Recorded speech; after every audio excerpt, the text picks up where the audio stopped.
Bonsoir et bienvenue à toutes et à tous. Je suis vraiment ravie de vous accompagner tout ce week-end dans la libre antenne d'Europe 1. J'espère que vous allez bien. Nous sommes ensemble jusqu'à minuit pour une libre antenne où vous pouvez libérer la parole parce que ça fait du bien. Vous le savez, la libre antenne est votre émission. Aujourd'hui, vendredi 23 juillet, c'est le début des Jeux Olympiques de Tokyo. Au-delà des polémiques, c'est l'événement attendu par tous les pays du monde. En réunissant les plus grands champions de très nombreux sports, ce rendez-vous quadriennal porte les valeurs du développement humain et la paix mondiale. Mais pour quelles raisons ce rendez-vous passionne-t-il tant certains ? La performance des athlètes ? Les émotions extrêmes partagées ?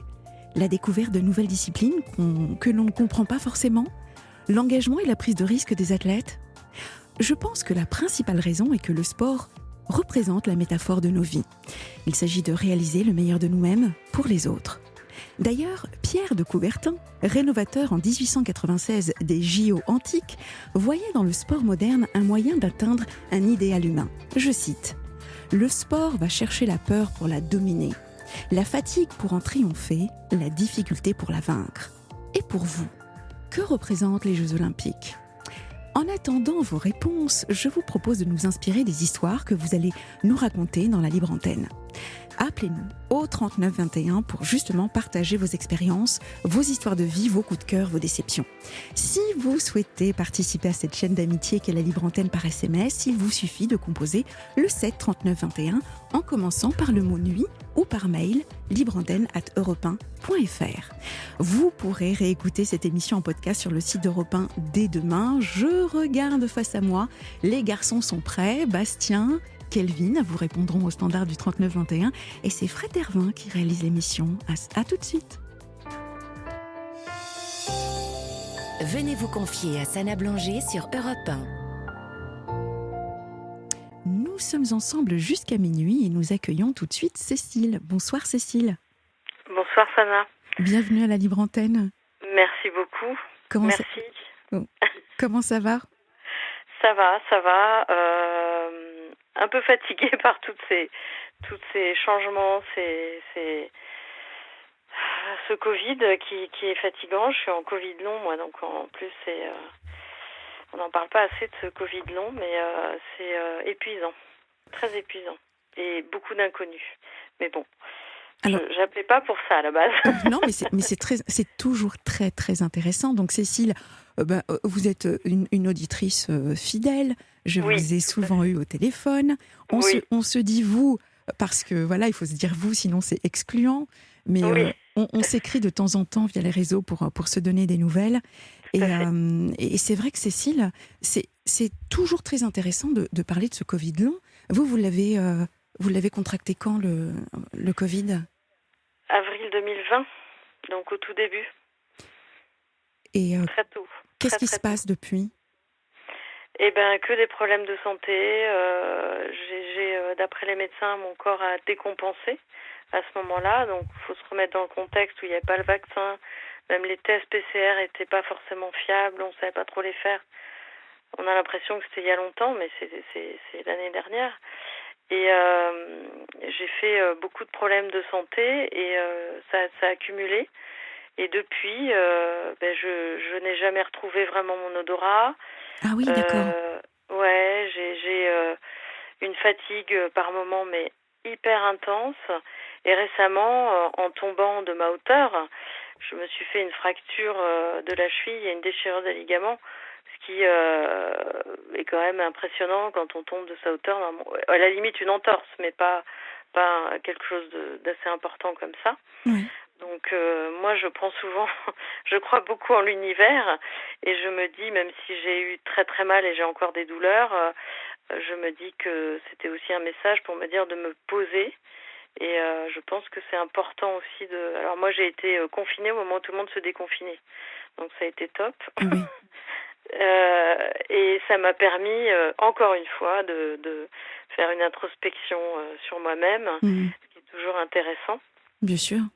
On l'avait évoqué, la première fois que je vous ai eu, c'était il y a 2 ans. Et oui, 3 ans. Même, au tout début. Ouais, au tout début, vous preniez... l'antenne, Ouais.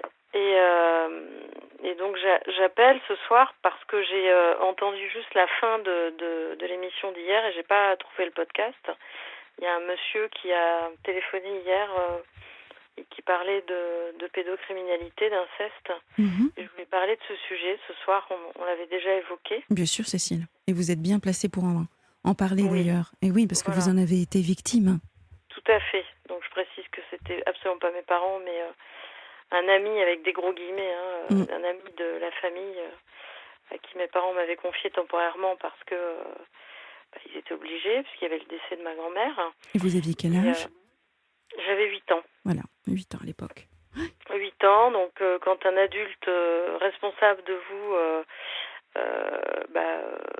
opère des actes de violence sexuelle, pour pas dire du viol, c'est donc le viol tel qu'il est défini dans la loi, hein, c'est-à-dire, je vais être un peu trash, hein, mais bon, il est 22 heures, mais appelons les choses comme elles sont, c'est tout acte de pénétration au niveau des parties intimes, et donc quand on a 8 ans et qu'il nous arrive ça... Non consenti.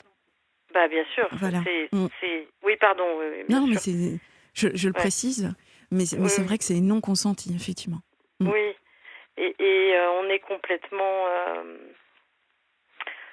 déstabilisé. Je trouve même pas les mots parce que en fait, nous on a ce repère de cet adulte responsable et on comprend pas. Donc moi ça a duré plusieurs années puisque c'était un voisin et que je jouais avec ses enfants, donc ça peut effectivement... Je sais pas si vous avez vu le film Les Chatouilles, j'en fais souvent référence. Oui, Mais, c'est vrai, c'est vrai. Eh ben, je ne l'ai toujours pas vu. eh bien, il va falloir remédier. Oui, il va falloir vraiment que je remédie à cela, effectivement. Pardonnez-moi, Cécile, pardon. Je vais m'en occuper. Je crois qu'il est, il est disponible sur une des En plateformes. DVD, oui. Oui, Oui, et puis absolument. même en VOD. Mm. Ouais. Et effectivement, Andrea Bescon, qui est la scénariste et l'auteur et la comédienne, c'est son histoire et c'est assez similaire à la mienne. Moi quand j'ai appris... alors il y a toute cette histoire de prescription, de pas prescription, etc. Donc en France, il y a la prescription. Donc je trouve ça très écœurant parce que nous, victimes, quand on a été victime de pédocriminalité, on prend en perpétuité. C'est sûr. On n'a pas le choix. C'est comme ça. C'est vraiment... Cécile, j'ai deux questions à vous poser. Oui. La première, c'est à quel moment, à quel âge ou à quel moment est-ce que vous avez compris que ce que faisait cet homme n'était pas normal? Et à quel âge ou à quel moment est-ce que vous avez compris que vous étiez une victime? C'est une bonne question. Mais en fait, c'est très compliqué pour moi de dire est-ce que j'ai eu une amnésie traumatique, c'est-à-dire la mémoire qui fait le cerveau est bien fait, mais vous le savez certainement mieux que Très moi. bien fait, oui. Mm. Et moi j'appelle ça des tiroirs qui se referment. Alors voilà, c'est mon image à moi, mais peu importe, il y a des termes certainement médicaux, hein. Mais comme on est en situation de danger et que notre corps sécrète, alors je sais plus quelle est l'hormone du stress, je me rappelle plus. Oh, il y en a plusieurs. Ouais. Il y en a plusieurs, oui. Une hormone du stress. Cortisol, par exemple. Oui, voilà. Oui, d'accord. Et il y en a d'autres après. Pardon, je vous ai coupé, mais. Non, mais. Et en fait, alors ça, je l'ai su il y a un an seulement, ce que je vous dis là, parce que j'ai testé beaucoup de choses. Donc c'était de l'EMDR. D'ailleurs, je vous avais appelé juste avant l'EMDR. Absolument. Et donc, il faut déprogrammer en fait le cerveau, mais comme on n'en a pas conscience, c'est extrêmement compliqué tout ça. Et notre cerveau est extrêmement bien fait puisque pour nous protéger, il verrouille des choses. Donc en fait, moi j'ai pas réalisé, je peux pas l'affirmer, mais j'ai en tout cas vomi, parce que je peux pas le dire autrement, toute cette histoire. J'avais pratiquement 20 ans. Donc il s'est passé 12 ans. Ah oui. Et c'est peu par rapport à d'autres victimes, Mmh. où j'ai compris, mais pourquoi ? Parce que à l'âge de 19 ans et presque 20, j'ai rencontré un homme, puisque jusqu'à cet âge-là, je n'avais aucune relation, j'y arrivais pas. Enfin, je sentais bien qu'il y avait un blocage chez moi, mais Mm. ça me faisait peur. Et cet homme donc a 13 ans de plus que moi. Enfin, il est, j'allais dire avait puisqu'on n'est plus ensemble, mais il les a toujours. Et peut-être parce qu'il était plus âgé que moi, je sais pas après. Hein, lui évidemment a compris au moment de l'acte intime m'a conseillé de libérer ma parole parce que là j'ai pris connaissance effectivement que c'était pas quelque chose de normal, Mm. que ça avait été violent. Donc évidemment ma vie a basculé. Donc je l'ai vomi cette histoire, vraiment j'insiste parce que je l'ai pas dit correctement à mes parents, mais je ne savais pas le faire autrement. Et là a commencé une descente aux enfers, ce qui est très bien expliqué dans le film d'Andrea Bescon, Les Chatouilles. Je peux pas dire qu'on a tous ce parcours, mais enfin on a beaucoup de similitudes, nous les victimes, dans ces schémas-là. Un parcours d'autodestruction, un parcours de violence contre moi-même. Oui. Mais pas contrôlé. C'est très étrange. J'ai fait de nombreuses tentatives de suicide, dont une fois quand même j'ai sauté d'une voiture qui roulait. Donc j'avais fait une dizaine d'années de judo et c'est ça qui m'a sauvée. Je n'ai rien eu de cassé à ce moment-là, donc c'est pour dire. Par contre, j'avais bien sûr beaucoup d'hématomes. Et là, donc mon compagnon m'a emmenée à l'hôpital, évidemment. Et j'étais dans un... Comme si je redevenais dans mon état de petite fille. Alors ça, je l'analyse maintenant, mais sur le moment, j'étais pas capable. Mm. Et je ne voulais avoir affaire qu'à une femme qui a dû mettre, je sais pas, 1 heure peut-être pour pouvoir me parler. J'étais cachée sous les draps. Et là, on m'a bien sûr retiré toutes mes affaires pour pas que je puisse m'échapper, puisque c'était qu'une chose que je voulais faire, c'était m'échapper de cet hôpital pour me suicider. Et même là, je ne pouvais pas prendre une douche seule parce que ils avaient peur que je m'étrangle. Donc là, une descente aux enfers a commencé. C'est-à-dire que plusieurs années, alors j'ai eu beaucoup de chance malgré tout. J'ai expérimenté, je ne sais pas trop si c'est le terme exact, plein de choses pour... Oui, c'est le bon terme. Tester, expérimenter des choses qui... Ouais. Et c'était pourquoi? C'était pour vivre ou au contraire pour passer de l'autre côté? Pour passer, enfin ouais, c'était même pas défini. Je me détestais en fait. Alors j'étais très sportive, je provoquais les hommes, mais pour les... Quelque part, je pense que maintenant avec le recul, c'était pour les humilier, pour me salir moi, mais pour les salir eux aussi. C'est très complexe, hein. Et un peu... Et justement, Oui, dans cette... Non, mais je vous en prie, Cécile. Et dans cette complexité-là, dans cette distorsion de votre image, Cécile, qu'est-ce que vous disaient les psys à ce moment-là? C'était quel diagnostic? Alors, une psychiatre qui m'a sauvée après cette tentative de suicide de la voiture. Moi, je voulais pas la voir. Et elle a eu une attitude extraordinaire, je trouve. Donc, il faut remettre le contexte, hein. J'ai 50 ans, donc c'était il y a 30 ans. Hein. Ouais. Donc c'est quand même, on n'en était pas à ce stade-là d'aujourd'hui de libération de parole, etc., de toute cette prise en charge. C'est vrai. C'est important de remettre le contexte. Mm. Donc c'était dans un CMP, puisque à l'époque je gagnais pas, j'étais à mi-temps, enfin bon voilà, je pouvais pas me payer un psy. Et donc dans un CMP qui existe toujours, hein, les CMP, elle a fait le tour de son bureau, elle s'est mise à côté de moi. Donc déjà, ça a mis, comment dire, un niveau différent. Enfin, vous voyez, c'était pas la psychiatre, le médecin, parce que pour moi, les gens qui consultaient les psychiatres, c'était des gens qui avaient un problème, quoi. Oui, Et, elle a cherché à synchroniser probablement ses gestes avec les vôtres et pour vous mettre en confiance. Mm. Et elle m'a fait un schéma du cerveau avec les neurotransmetteurs, enfin rapide, hein, parce que je ne voulais pas prendre de médicaments. Donc pour pas dire des antidépresseurs, et elle m'a expliqué en fait à quoi servaient les neurotransmetteurs, et c'était elle m'a expliqué que c'était pour me sauver et pour me sauvegarder quelque part, pour que je reste en vie. Mais moi, tout de suite, j'ai eu l'idée de dire, ok, je vais prendre la boîte, quoi.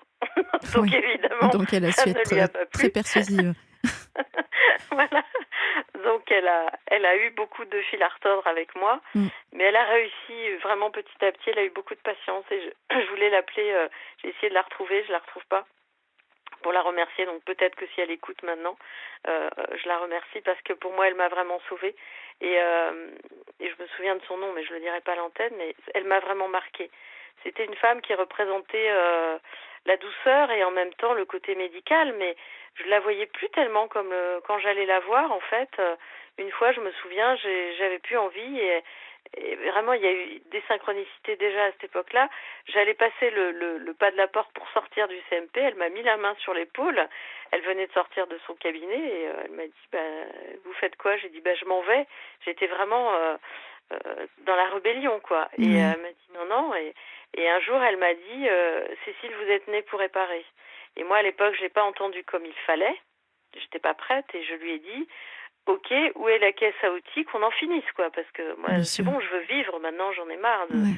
de survivre quoi. Mm. Donc je suis passée par de nombreuses années j'ai failli sombrer dans l'alcoolisme, j'étais vraiment pas loin. J'ai été à moitié anorexique, j'ai été enfin voilà, j'ai vraiment passé des phases où je pense maintenant avec le recul, mais vous saurez mieux que moi me dire euh, c'était pour me faire du mal et parce que je n'acceptais pas mon corps en fait, puisque je représentais la féminité que pour moi c'était alors Un encore danger. inconscient. Ouais, Oui, c'était un danger, ouais. malgré mes Forcément. attitudes, Mm. comme on le voit très bien dans ce film Les Chatouilles, vraiment très bien fait, où elle a alors c'est pas une addiction au sexe parce que quand on est victime, je pense qu'on a des côtés un peu addictifs. Alors je sais pas si c'est lié, mais moi j'ai eu vraiment cette impression-là. J'ai failli sombrer dans la drogue. Heureusement, je l'ai pas fait, mais j'étais vraiment sur le fil à chaque fois, quoi. Alors, Et il y a eu pas mal de témoignages à la libre antenne de personnes victimes justement hum, de pédocriminalité.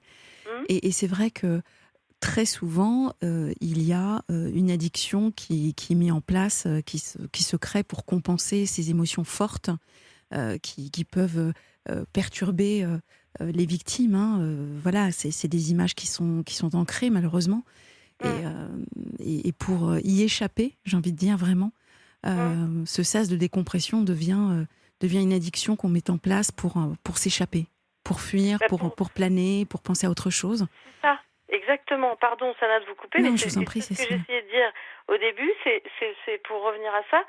C'est pour créer, si j'ai bien compris le système de nos cerveaux, c'est pour retrouver ce cortisol, en fait, cette adrénaline. Voilà, c'est l'adrénaline que je cherchais quand on a très très peur, Mhm. qu'on est terrorisé. Moi, après, des années après, hein, donc de l'âge de 19-20 ans jusqu'à l'âge de je sais même pas dire de limite, mais enfin, elle est loin la limite. Hein. Ouais. Plus de 40 ans, j'ai vécu des choses. Je peux vous raconter une anecdote. Maintenant, je peux le dire. Avant, j'avais du mal à le dire, mais j'ai fait beaucoup de chemin depuis. Un exemple tout à fait concret.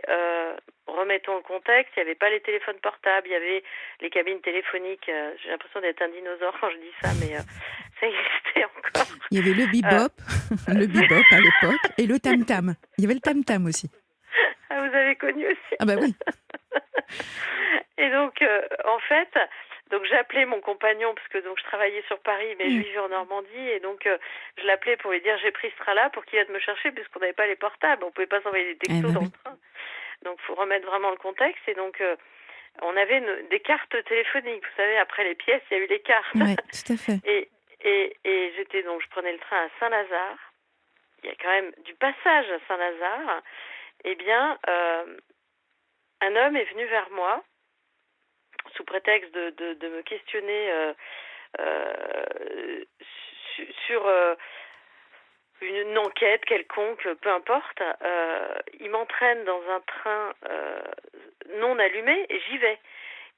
J'avais la carte téléphonique dans la main, dans ma Mhm, mhm. poche de veste.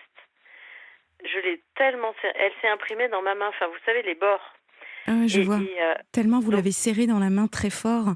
oui, parce que là, j'étais tétanisée. et donc j'ai été violée dans ce train et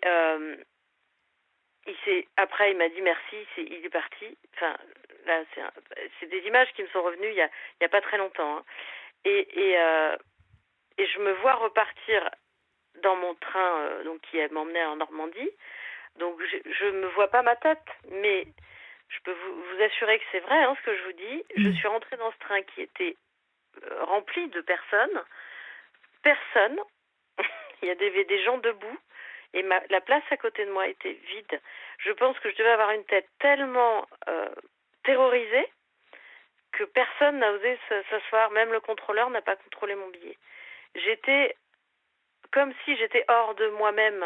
Mais c'est terrible, comme Cécile. un robot. Vous êtes en train de ce que je comprends, nous dire que vous avez été victime d'un viol à 8 ans et puis quelques années plus tard, à la gare Saint-Lazare dans un train, c'est ça? Tout à fait. D'accord. Waouh. Mais j'ai été victime de nombreuses fois, d'autres fois, adulte, à l'âge adulte, de viol. Parce qu'en fait, il y a des mécanismes, comme si certains hommes savaient déceler en nous, comme si, vous savez, proie. quand on... Comment? Une proie. C'est ça. Parce que dans Saint-Lazare, j'étais pas toute seule. Hein. Bien sûr. Pourquoi il est venu vers moi? Enfin voilà, et pourquoi je l'ai suivi? Enfin, il y a peut-être des auditeurs qui disent bah ouais, pourquoi elle l'a suivi? Je peux même pas l'expliquer. J'étais terrorisée. Et les autres viols que j'ai subis, c'était exactement la même chose. Donc c'est des prédateurs, j'appelle pas ça autrement, bien sûr. Qui savent repérer et d'où et le donc, terme proie, ouais. Voilà, tout à fait, très très juste. Et j'ai été violée à plusieurs reprises par d'autres hommes, mais cette fois-là m'est revenue il n'y a pas très très longtemps, et je crois qu'on appelle ça la dissociation. Je sais pas C'est si exactement ça. C'est de la dissociation. Voilà. Vous auriez aimé rester dans une forme de déni, Cécile? Est-ce que vous auriez... Ouais, vous ne savez pas. Je sais pas. Est-ce que... en fait, je pense, en même temps que vous me posez la question, j'ai envie de dire oui et non.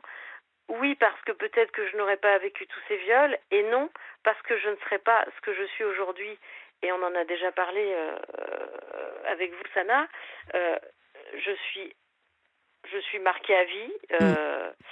J'ai pris perpétuité, mais je suis debout. Bon, même si j'ai une cheville cassée avec des béquilles, je suis debout. Ouais. Et quelle force, Cécile. Pardon? Et quelle force.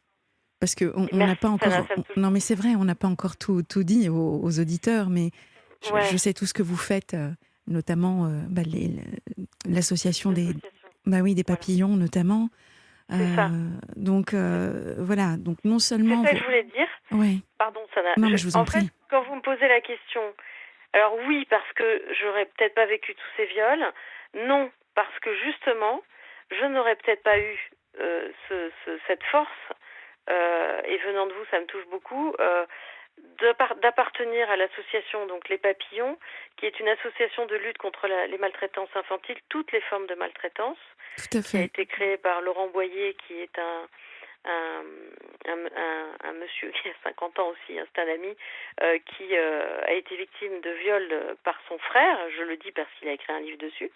Et donc je gère le département dans lequel j'habite, et nous déposons des boîtes aux lettres dans les écoles, dans les clubs sportifs, dans les lieux, dans les centres aérés où on accueille des enfants, pour les aider à libérer leurs paroles de toutes les formes de maltraitance.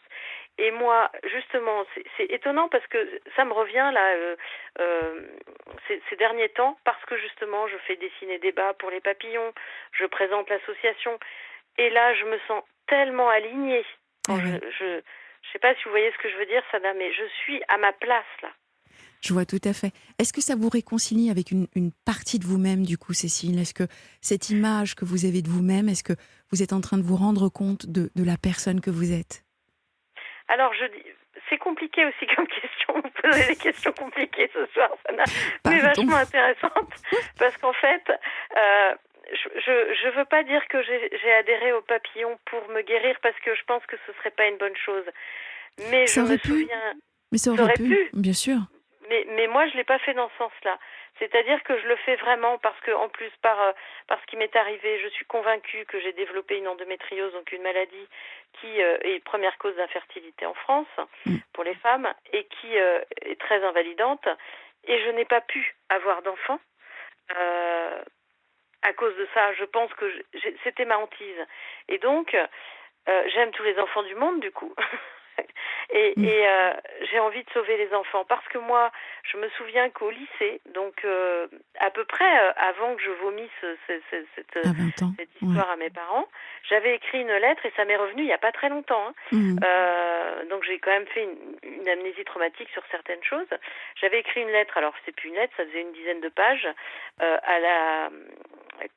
comment ça s'appelle, les CPE, c'est conseiller principal d'éducation, c'est Oui, ça? c'est ça, les CPE, ouais. Dans mon lycée, parce que j'avais bien aimé, parce que elle voyait que j'étais seule au lycée, hein, je m'isolais, etc. Et elle était venue vers moi et elle faisait des études d'avocat.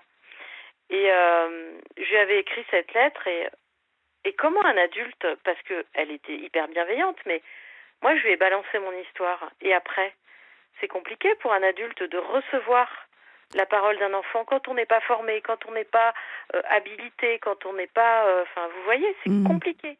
Donc ces systèmes de boîte aux lettres, c'est vraiment extraordinaire. C'est génial. Que, du coup, nous maintenant, nous les bénévoles, ceux qui désirent être formés, on a des professionnels qui sont bénévoles chez nous et qui nous forment à ce qu'on appelle la phase de sensibilisation des enfants. C'est-à-dire qu'une fois qu'on a signé la convention avec l'établissement ou le club de sport, on met la boîte aux lettres et après, on vient sensibiliser par groupe de 30 les enfants avec l'équipe éducative. On ne se substitue jamais à ces équipes. Et là, pendant la sensibilisation, on peut avoir, comme il y a 2 enfants sur 5 par classe qui sont touchés par des violences, que ce soit de la pédocriminalité, du harcèlement, quelle que soit la violence, il est évident que dans un groupe de 30, on va en avoir. Bien sûr. Malheureusement. Eh bien, on a par exemple un enfant qui s'est mis en position fétale au moment de la présentation on a des petites vidéos adaptées à chaque âge de 5 minutes et après on fait des questions-réponses. D'accord. Un enfant qui s'est mis en position fétale sous une table. Vous imaginez la résonance que ça a pu avoir. On a des enfants qui pleurent, on a quasiment jamais de sensibilisation, il ne se passe rien. Donc c'est là qu'on est donc nous on ne recueille pas la parole en direct, mais après donc les enfants vont mettre un mot dans la boîte aux lettres. Les bénévoles qui relèvent cette boîte aux lettres font une photo du mot, l'envoient à la cellule de lecture, qui est une cellule nationale pour le moment, il va y en avoir au niveau des départements, et après en fonction de la gravité, l'association prévient les cellules de recueil d'informations préoccupantes dans chaque département. Et on a sauvé beaucoup d'enfants comme ça. Et moi, franchement, si je lutte, c'est devenu un combat. Oui, je comprends. Bah oui. Un combat, et jusqu'à mon dernier souffle. Et vous savez, quand j'ai eu le Covid l'année dernière, j'étais pas encore adhérente. Je commençais à demander à Laurent des renseignements, parce qu'on est une jeune association, hein, on va sur nos 3 ans, là. On est à plus de 1000 adhérents, c'est une grande fierté. J'ai pleuré énormément parce que, et je vais encore avoir des émotions à le redire, je ne voulais pas, pardon Sana, je ne voulais pas mourir, j'ai eu peur de mourir du Covid et de ne pas aller au bout de ce combat. Ça aurait été dramatique. Je comprends. Mais et vous êtes là, Cécile, vous êtes là. Ouais, voilà. Et c'est là que je trouve, et dans mon parcours, j'ai rencontré des gens formidables, qui est devenue une amie, je voudrais la citer parce qu'elle s'appelle Julie, et elle a écrit un livre récemment qui s'appelle « À nos sœurs, nos mères et nos filles », et qui parle de sororité, parce que même avec vous, quand j'écoute aussi vos émissions et les échanges qu'on a sur les réseaux sociaux, on peut parler de sororité. Bien sûr. Et, de toutes les pour deux. moi, alors je déteste pas les hommes, hein, c'est pas ce que je suis en train de dire. La sororité, c'est une confrérie, hein, c'est les femmes entre elles. Mais c'est vrai qu'on arrive plus facilement aussi parfois à libérer la parole entre femmes parce que, voilà, on se dit, déjà, c'est l'effet miroir des femmes entre elles. Et puis, malheureusement, c'est triste à dire, mais très souvent, la pédocriminalité existe dans de nombreuses familles, dans je dirais dans les différentes étapes de notre vie. C'est triste, mais bon sang. Quel que soit le milieu social, Quel que soit le milieu social, c'est absolument ça. L'âge également. Donc, bon, pédocriminalité, c'est quand on est enfant, mais j'ai envie de dire que la criminalité sexuelle, malheureusement, c'est... les féminicides, les violences conjugales sont liées notamment, à la pédocriminalité. Un enfant qui voit sa mère se faire assassiner sous ses yeux, c'est hyper violent. C'est absolument horrible. Cécile, nous avons reçu un SMS. Oui. Alors, je vous le lis, il n'est pas tout à fait complet, mais je vous le lis quand même. Il vient d'Anna, qui nous dit: comment un enfant handicapé avec un retard peut-il libérer sa parole ? Alors, avec un retard probablement mental, peut-il libérer sa parole ? Alors, c'est une très bonne question. Nous, au niveau des papillons, on est en train on a monté des petites commissions en interne avec des directeurs d'école, parce qu'on a des bénévoles qui sont instituts et qui sont dans l'éducation nationale ou vraiment proches des enfants. Et on a monté des groupes comme ça où on va essayer de réfléchir à comment, on est en train d'essayer de réfléchir à comment libérer la parole des enfants qui ne savent pas écrire au niveau de la maternelle, par exemple. Donc, pour les personnes avec un retard, effectivement, c'est un problème qui se pose, parce qu'on a aussi des retours de personnes qui nous contactent, parce qu'on a une boîte aux lettres virtuelle sur notre site, lespapillons.org, d'enfants handicapés qui sont victimes de violences sexuelles sous prétexte qu'ils sont handicapés. Oui. C'est extrêmement grave, c'est violent. C'est terrible. Alors, j'ai pas la réponse pour Anna, je suis désolée, mais effectivement, c'est très très très violent et dramatique aussi que des personnes, des enfants handicapés subissent des violences. Alors moi, j'ai une image comme ça qui me vient. C'est justement une image pour répondre à Anna. Peut-être que donner néanmoins une feuille de papier et un stylo, tout à fait. Il en ressort toujours quelque chose. Même si un dessin. Voilà. Même si ce ne sont pas des mots, le fait de gribouiller et de voir l'enfant d'être dans une forme de spirale où il gribouille sans cesse, sans s'arrêter, ou des images qui veulent dire quelque chose, c'est déjà une façon de libérer la parole, même si elle n'est pas inscrite dans le marbre. Je parle en termes de mots, M-O-T-S, pour décrire ces mots M-A-U-X. Ouais, tout à fait. C'est ça, exactement. Bon, voilà, Anna, on espère qu'on a apporté déjà un début de réponse. Et alors, je voulais lire une citation qui est tirée du livre donc de Julie Aurélie, donc À nos sœurs, nos mères, nos filles, qui reflète exactement ce que... je le lis et ça vous ennuie pas, Sana? Non. Et puis ensuite, je prendrai une maman qui souhaiterait également s'exprimer, justement. Voilà, votre appel, Cécile, forcément, ça libère la parole de d'autres personnes, donc merci. Alors, cette citation, c'est: un jour, je me suis posée, j'ai décidé de m'aimer. Qu'importe ce à quoi ressemblait mon corps et ce que les autres en pensaient, j'étais fatiguée de haïr mon corps. C'est Gabouré Sidib, qui est une actrice afro-américaine qui a écrit cette phrase. C'est exactement ce que moi j'ai mis très longtemps, c'est très récent, que j'ai un miroir chez moi. Parce que, d'ailleurs la cheville, c'est le symbole de la féminité, j'ai du mal à exprimer ma féminité. C'est tout bête, de passer par du maquillage, par des robes, etc. C'est assez récent pour moi d'exprimer, parce que même si à l'âge de 20 ans, je me mettais en robe et tout, mais c'était pour me salir et salir les hommes à travers ça. Vous voyez ce que je veux dire? Je comprends Là, complètement. maintenant, aujourd'hui, quand je me mets en robe, le jour de mon anniversaire, j'étais en robe et une amie m'a dit « mais t'es canon » et ça m'a fait un bien fou parce que je lui ai dit, elle m'a dit « pourquoi tu te mets pas plus souvent en robe ?» Bon, elle connaît mon histoire, j'ai dit « parce que j'ai peur de retomber dans ce que je vous ai raconté, d'être tétanisée face à un homme malveillant et de subir encore. Donc maintenant, je me sens, malgré mes béquilles, bien solide et plus personne ne me fera du mal. » Oui, voilà. Et puis avec une béquille, Cécile, on peut se défendre. On peut se défendre. Et alors je le dis, on ne tape pas dans les parties intimes, ça ne sert à rien. On tape le genou. Non mais je vous assure que c'est vrai, pour déstabiliser quelqu'un, on le tape au niveau du genou, puisqu'en fait c'est là que l'équilibre se fait. Donc on arrête l'image et le cliché de taper les parties intimes, on va directement dans le genou, clac. Voilà, je vous le dis. Donc, il faut faire du Krav Maga. Voilà, c'est presque un peu le Krav Maga, mais bon, on n'en est pas là. J'espère franchement, Cécile, que même en portant une robe, on verra plutôt votre féminité et puis la beauté que vous pouvez être tant à l'extérieur qu'à l'intérieur. Ça, c'est surtout ça le plus important. Et, Merci, Sana. et vraiment, Cécile, un grand merci pour tout ce que vous déployez comme énergie pour les autres. On parlait de ça tout à l'heure à travers les Jeux Olympiques, cette volonté de vouloir Oui. vraiment voilà, passer et transmettre un message. Merci pour ce que vous êtes, merci pour ce que vous faites, Cécile. Vraiment.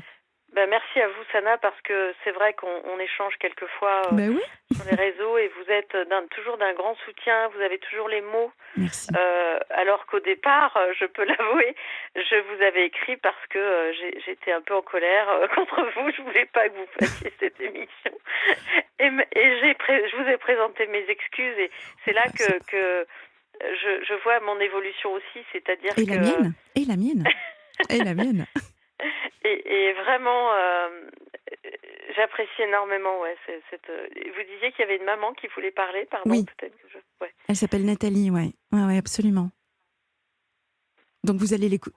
Bah, Oui. en fait, on va la prendre en même temps et puis comme ça, moi, on verra. On va la prendre en même temps, Nathalie. Puis moi, on vous dira au revoir ensemble avec Nathalie, Ok. Cécile. D'accord. D'accord. Bonsoir Nathalie. Allô, oui, bonsoir. Sana. Bienvenue à la Libre Antenne. Ah, merci. C'est un peu étrange de vous parler, mais ça fait plaisir en même temps. Voilà. C'est respectif. Donc, D'accord. bah oui, vous savez, plus on est là pour ça, hein, on libère la parole, on échange, soit on apporte une écoute Oui. bienveillante, soit on conseille comme on peut, avec beaucoup de modestie et surtout de l'humilité, parce que vous nous apportez Oui. beaucoup et que tout est perfectible. Donc, merci de votre confiance, Nathalie.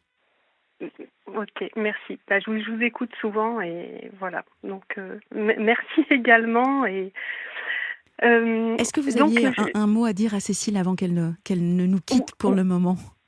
Oui. Bonsoir, Bah, bonsoir, Cécile. Bah, son histoire est vraiment. Enfin, bon, déjà, j'aime beaucoup la façon dont elle s'exprime. J'ai peur de pas être à la hauteur parce que c'est tellement fluide, etc. Et puis, bon, son histoire, bon, voilà, est assez frappante, hein, quelque part assez. Malheureusement, Voilà. un échantillon de ce qui se passe autour de nous, sans que parfois nous le sachions. D'où Oui. l'importance de libérer la parole. Oui, c'est ça. Et si je me suis permis de téléphoner, c'est parce que du coup, ce qu'elle expliquait à un moment donné a fait écho à quelque chose qui s'est passé, pour moi, au sein de ma famille. Donc voilà. D'accord. Cécile, à bientôt. Oui, je vous remercie, Sana. Prenez soin de vous. Donc j'encourage les gens à libérer la parole le message que je voulais passer ce soir en conclusion, c'était que quand on est victime, même si on prend perpétuité, moi je suis contente de ne pas avoir réussi à mourir parce que je suis contente d'être là où je suis et même si j'ai des cicatrices, elles sont pas moches et ça fait ce que je suis aujourd'hui. Et merci encore à Europe 1 et à Sana et à tous les gens Merci Cécile. Toute cette bienveillance. Et à très bientôt. Je termine juste par un SMS que vous avez reçu d'Annie qui dit « C'est terrifiant de savoir que c'est en famille ou avec les amis. Vous êtes impressionnante de courage. » À bientôt Cécile. Merci beaucoup Sana. Au revoir. Au revoir. Nathalie.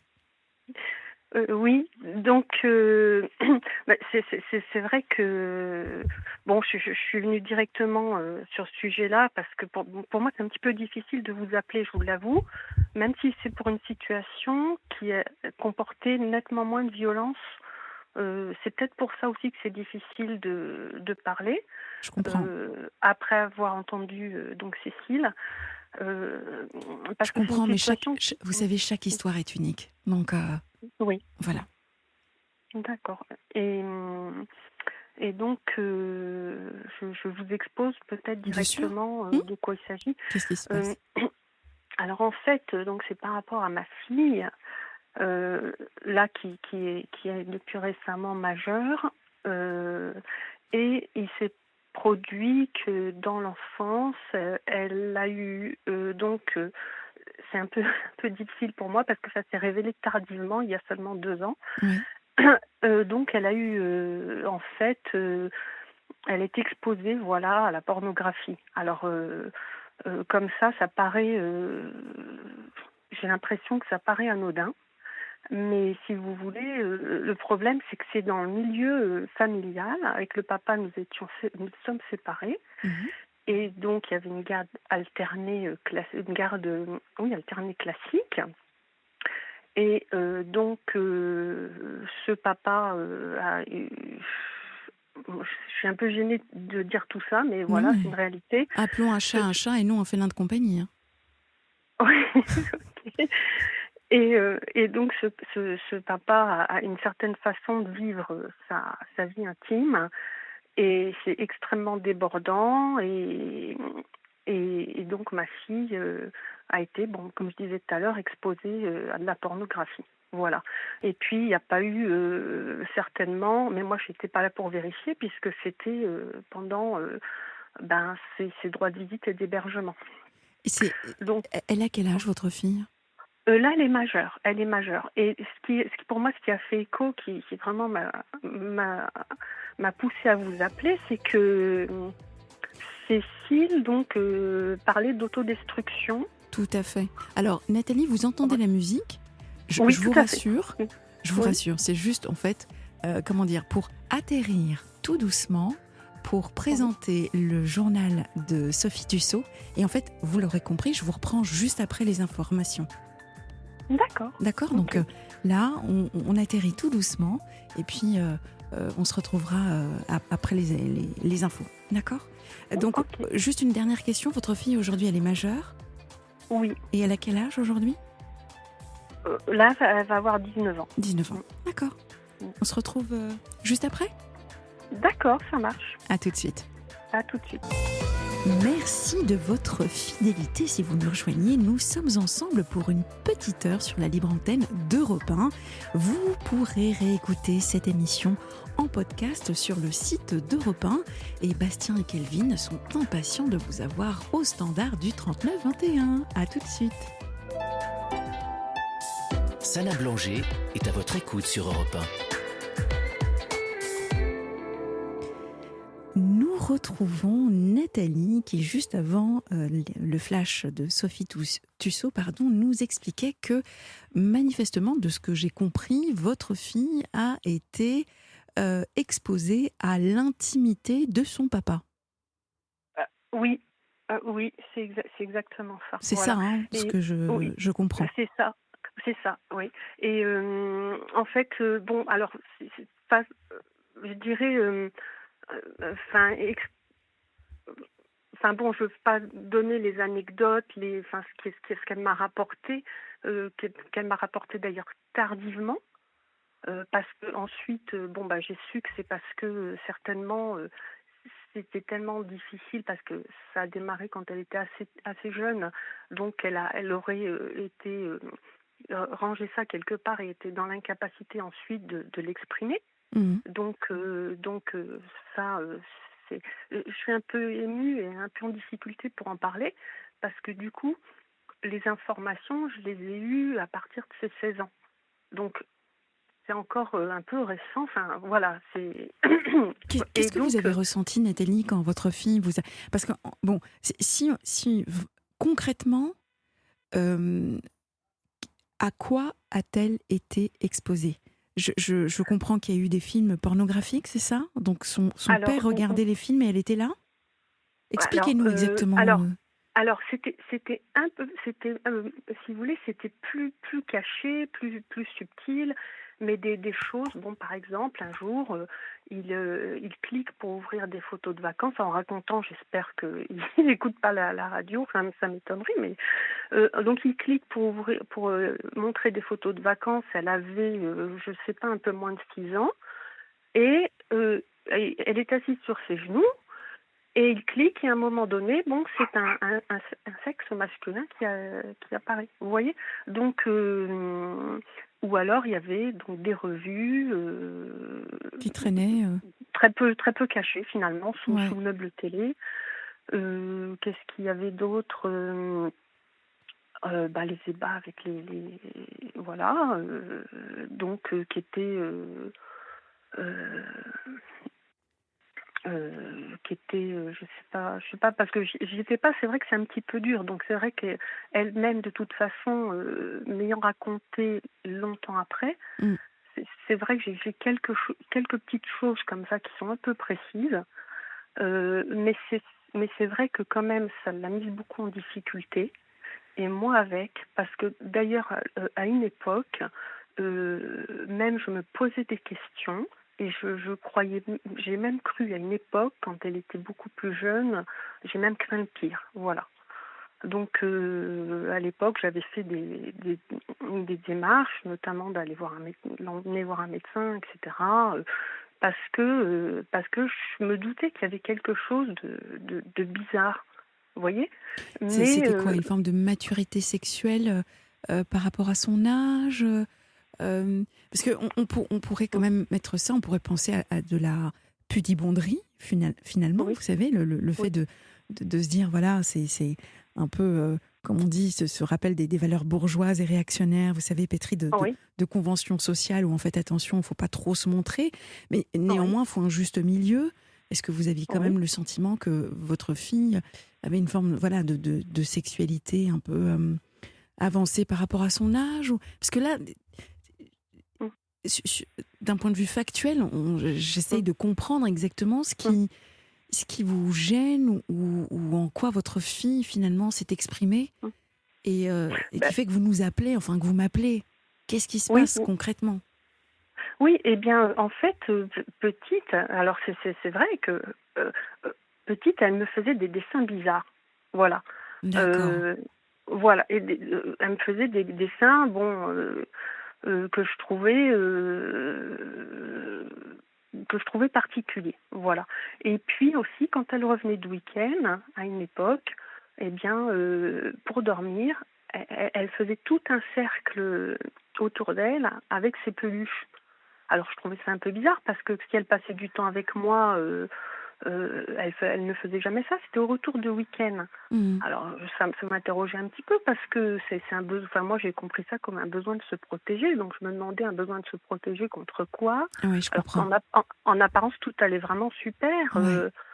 le papa parfait et cetera. Donc mais il y a autre chose, il y a une autre forme de violence un peu qui s'est exercée parce que ce monsieur est dominant, très, très dominant. Voilà. Donc il y a pas que l'aspect, où il expose comme ça parce qu'il a une forme bon, depuis, on a parlé à ma fille a été suivie par un psychologue, Oui, d'accord. Donc on a on ça l'a vraiment perturbée, puisque bah, un oui. psychologue, enfin voilà, elle a vécu ça presque comme, j'allais dire, pas oui, un Mmh, viol. D'ailleurs, là, il y a un SMS qui vient d'arriver. J'allais mmh, presque employer le même terme de viol psychique. C'est oui. extrêmement grave, nous dit ce SMS. Il s'agit d'un viol Mmh. psychique et les répercussions peuvent être dramatiques pour sa fille. Donc forcément, comment va votre fille aujourd'hui? Qu'est-ce qu'elle exprime vis-à-vis de son père? Ils en Mmh. sont où tous les deux? Comment va-t-elle? Alors elle va mieux. Elle a décidé de couper complètement les ponts. Oui, donc il s'est Ça a vraiment été passé quelque chose. ça a été oui, Mmh. ça a été très difficile parce qu'à ses 16 ans, d'un seul coup, elle s'est effondrée. Voilà, ça arrivait de nulle part, alors qu'il y avait toujours, une relation, hyper valorisée, père-fille, mais quelque chose finalement de pas qui reflétait pas la réalité. Voilà. Parce que la réalité, c'est que finalement, tout allait dans le sens du papa, qui expose comme il veut, ce qu'il veut, quand il veut, vous voyez, et sans vraiment se préoccuper de l'enfant ou sans vraiment se préoccuper d'agir en fonction de l'âge de l'enfant ou même de sécuriser, Bien de la sûr, sécuriser. bien Moi, sûr. c'est comme ça que je le ressens, parce que le fait qu'elle aille aussi mal d'un seul coup, et qu'elle ne veuille plus du tout lui parler, et c'est que ça devait être difficile à vivre C'est une pour elle. évidence. Pour quelle Mm, raison cette jeune fille, cette jeune femme, mm, couperait court à sa relation avec son père? C'est que, voilà, il y a, comme on dit, il n'y a pas de fumée sans feu. Donc, il y a une raison profonde à votre fille. C'est quand même violent de couper comme ça court. C'est que forcément, il s'est passé quelque chose. Donc, est-ce qu'il n'y a pas eu encore plus que ce qu'elle arrive à exprimer aujourd'hui? Vous vous souvenez des tiroirs dont parlait Cécile? Cette image des fameux tiroirs qu'on ouvre et qu'on referme. Est-ce que vous êtes sûr aujourd'hui que votre fille n'a pas vécu quelque chose de plus dramatique que... Mais après avoir exploré un peu, parce qu'on parle régulièrement, etc. Je suis là pour l'aider. Elle a eu aussi de l'aide extérieure. Et comme ça, pour l'instant, bon, il semblerait que non. Que ça n'ait pas dépassé comme ça le fait que la sexualité de son père était, vous voyez, oui, je sais pas comment dire en fait, exposée ou exhibée, voilà, et puis même peut-être plus, en fait, ce qu'il devait montrer, c'est que c'était plus important pour lui, à la limite. Parce que bon, je passe les détails, parce que les compagnes, vous voyez, à un moment donné, il avait une compagne qui ne venait, il voulait être tranquille. Je sais pas si je dois partir dans les anecdotes, c'est peut-être pas intéressant. Allez, vous avez la libre parole, Nathalie. D'accord. Une fois que c'est parti, de toute façon, allez-y. Puis ça fait du bien. Okay. Donc, je sens bien que vous avez besoin d'en parler. Ok. Une fois, toute une période, il avait une compagne, donc, et ma fille était vraiment petite à ce moment-là.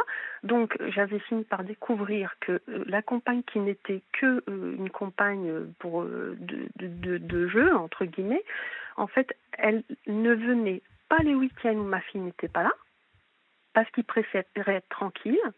Mais elle venait les week-ends où ma fille était là. Comme ça, il faisait d'une pierre deux coups. À la fois,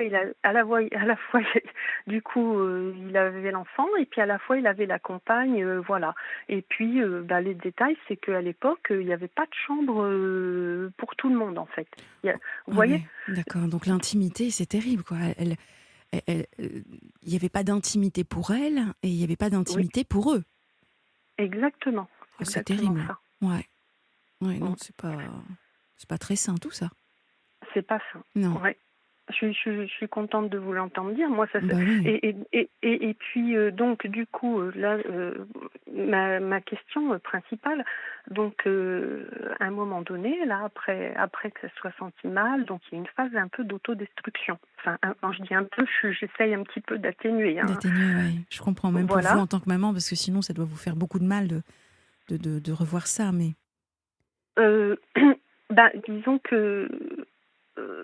Oui, c'est vrai que ça n'a pas été facile parce que par le passé, bon, j'avais vérifié certaines choses, etc. et tout semblait aller bien. Voilà. À 16 ans, donc ça va plus. Et puis, c'est suivi par une phase d'autodestruction et ça arrive d'un seul coup et aussi une dépression. Donc, c'est pas évident quand ça arrive. Ça concerne un enfant. C'est vrai que c'est un peu, voilà. Et puis donc aussi le fait que, vous voyez, les faits comme ça que j'ai à livrer, ils sont pas très graves, ils sont pas très importants. Et en fait, quand on a cherché de l'aide, on n'est pas tellement écouté. Et au final, c'est pas tellement traité ce genre de sujet. Pour moi, vous allez me dire si je me trompe. Pour moi, c'est une forme de violence quand même. Mais bien évidemment, on est sur. Totalement, c'est de la violence. Alors, le SMS était psychique. Oui, on est sur des cicatrices. On est clairement sur des syndromes de stress post-traumatique. Et c'est très souvent. Voilà. Et donc, c'est très souvent même invisible, mais ça a autant d'impact sur notre psyché, sur notre intégrité, sur ce que nous sommes. À la limite, on se reçoit un coup, ça cicatrise et on n'en parle plus presque. Mais quand c'est de l'ordre du harcèlement ou de l'ordre psychique, c'est beaucoup plus ancré. C'est beaucoup plus ancré. C'est d'ailleurs, je veux dire, dans l'ordre des violences, c'est vous faire cracher dessus, c'est ce qu'il y a de plus traumatisant dans les violences. se faire cracher dessus, c'est plus grave que de se prendre un Mhm. coup. Mhm. Sans minimiser, hein, mais dans l'ordre, dans D'accord. l'échelle, se faire cracher dessus, c'est ce qu'il y a de plus violent entre deux individus. Donc, Mhm. moi, j'ai une question là pour vous, Nathalie. Vous avez, en tant que mère, une intuition Mhm. que quelque chose n'allait pas. À quel moment est-ce que vous avez eu des doutes sur cette forme de maltraitance, parce que finalement c'est de la maltraitance vis-à-vis Oui. de votre fille. À quel moment est-ce que vous vous êtes posé ces questions? Alors, elle avait donc à peu près 4 ans. Et enfin, je ne sais plus si c'est vers 4, 5 ans. Donc, du fait de ce qu'elle faisait en revenant, que euh, elle s'entourait comme ça avec ses peluches avant de dormir, vraiment le soir même du retour. Et puis aussi les dessins, voilà, qui me paraissaient des fois un petit peu bizarres. C'était vraiment ces deux choses-là. C'est à ce moment-là, je me suis dit, et puis il devait y avoir peut-être d'autres signaux. Hmm. Je ne serais pas capable du coup d'expliquer vraiment. Mais à ce moment-là, c'est là que je m'étais posé des questions, vers 4, 5 ans. J'avais cherché des informations et puis du coup, euh, honnêtement, j'avais contacté le médecin qui la suivait, donc Oui. qu'on appelle le médecin pour enfants, j'ai plus le mot en tête. Bah, un Le, pédiatre. le pédiatre, voilà. J'allais Donc dire un j'avais pédopsychiatre, mais non, c'est un oui, pédiatre quand c'est un médecin pour oui, les enfants, oui, un pédiatre. oui, c'est ça. Donc c'était le pédiatre, la pédiatre qui la suivait. Mhm. Et donc j'avais contacté, elle m'avait dit, bah écoutez, vous venez à un rendez-vous comme si, voilà, hein, on va rien dire de particulier, etc. On vient pour une visite de routine.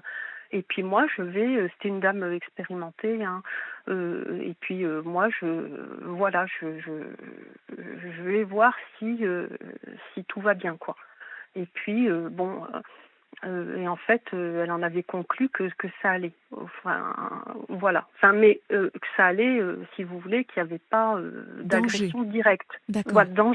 danger et d'agression directe. Voilà. Ça, c'était vers les 4, 5 ans. D'accord. Donc, moi, après, je savais pas là, cette exposition aux photos et tout ça, j'ai su ça plus tard. Le fait qu'avec les compagnes, tout ça, c'était euh, un peu trop, comment dire, enfin, je sais pas comment dire, un peu bizarre, comme j'ai expliqué tout à l'heure. Il y a une Oui. compagne qui venait que quand Ça finit, l'enfant regardez ça. était là. Ouais, ouais, c'est bon. Hmm. Voilà, donc c'est ce que je disais tout à l'heure. Donc c'est vrai que je pouvais avoir que des doutes, quoi. Une fois que j'étais rassurée, ce médecin m'avait dit bon ben euh, voilà, Elle que va bien, ça va, tout semble voilà, ça va, normal. Ouais, ça voilà. va. Hmm. Et, exactement. Donc je pouvais rien faire de plus en fait, parce que ce n'est pas il y avait quelque chose qui n'allait pas, hein. Euh, moi, je le voyais dans le comportement de ma fille, et puis même des années après.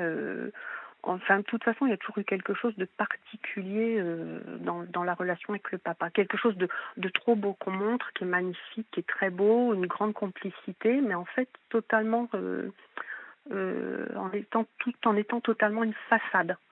Nathalie, C'est-à-dire qu'ensuite... Oui, Hum, pardon. hum, Je vous laisse terminer parce que j'ai une autre question après. oui, d'accord. Oui. Et donc oui. Et ce que je voulais aussi, je voulais en parler de tout ça parce que ça paraît comme ça.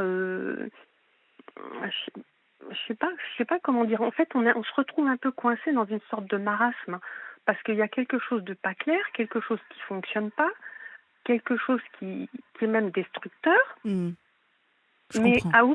à aucun moment on peut dire voilà, c'est telle chose très grave et obtenir, vous voyez, euh, quelque chose ou de réparateur, ou de et du coup à l'heure actuelle tout va bien, mais on ne peut pas totalement dire stop et voilà. On ne peut pas totalement dire stop et mettre un arrêt à tout ça. Je me permets de donner un exemple. Euh, euh, je suis désolée, du coup là je vais un petit peu partir sur autre chose. Ma fille ne s'est pas présentée à son baccalauréat Ouais. parce que ça fait peu de temps qu'elle va mieux. Donc il y a eu un peu plus d'un an et demi de suivi hebdomadaire avec un psychologue. Mhm. Ça l'a énormément aidée. Elle a pris du recul. J'ai de la chance qu'elle ait une certaine force, etc. Ouais. Donc elle a pris du recul avec le psychologue, mais donc 3 mois à peu près avant le bac, mais elle est quand même pas totalement, enfin, sereine, et elle n'a pas pu. Alors qu'au niveau de la scolarité, avant ses 16 ans, il n'y a jamais eu aucun problème en fait. Et il n'y a pas eu Et un... donc, Ouais, c'est très ouais. étrange, hein. C'est très, très Ah bon? étrange. Oui, oui, parce que Mm, c'est comme si mm, il y avait mm, Elle était peut-être dans une forme de déni, et puis tout à coup, il mm, s'est passé un événement, et mm, voilà, la boîte de mm, Pandore s'est ouverte, et mm. ça a fait remonter des choses, plus son adolescence. Il y Oui, a... ah bah, l'événement, on le connaît, Ah, l'événement. Ah oui, oui, tout à fait. Bah, c'est une nouvelle compagne du papa. C'est-à-dire que, en fait, c'est une personne qui change au gré de ses compagnes. Euh, donc, avant ça, oui, c'est encore une autre chose. Avant ça, il était pendant quelques années avec une compagne qui maltraitait ma fille. Mais pareil, qui l'a maltraitée de façon, vous voyez, pas des choses contre lesquelles on pourrait tout de suite déposer une plainte. Mais il y a quand même eu de la maltraitance, de l'humiliation notamment. Donc ça, c'était la compagne de l'époque avec qui il habitait. Et au moment où ma fille, à 16 ans, comme ça, a commencé, eh bien, il s'était mis avec une nouvelle compagne qui l'accaparait totalement, lui, d'accord. du coup. Et à un point que j'ai eu l'impression qu'elle, que du coup elle avait été un peu exclue cette fois-là. Mhm.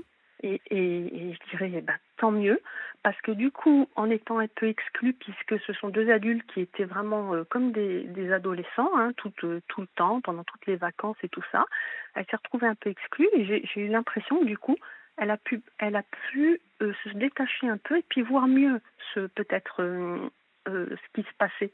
Enfin, vous voyez, que Alors, c'était finalement, elle n'était pas. Oui. je vais dire que généralement, on voit les choses, on ne voit pas forcément les choses telles qu'elles sont, mais on les voit plutôt telles que nous sommes. Donc les interprétations, elles sont D'accord. en fonction de ce que nous sommes. Et là, la question que je voulais vous poser, c'est: est-ce que vous en avez déjà parlé avec donc son père? Et si Oui. oui, qu'est-ce qu'il pense, lui, de la situation? Qu'est-ce qu'il en dit? Alors, lui, cette situation, il n'en pense rien du tout. On ne peut pas parler avec lui. Euh, Même, il y avait une rencontre organisée par le psychologue, une rencontre père-fille. Oui. Il est dans un déni total. Pour lui, tout est normal, tout va bien.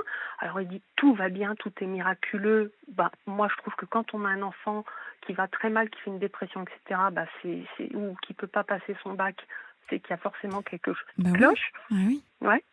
Donc pour lui, non, c'est quelqu'un qui est totalement dans le déni. Alors concernant la relation avec moi, on n'en parle même pas, puisque bien évidemment, ça a toujours été du jugement, de la diffamation, etc. Voilà. Donc ni moi ni ma fille finalement, puisque finalement c'est elle quand même la principale intéressée. Elle a été à ce rendez-vous donc initié par le psychologue.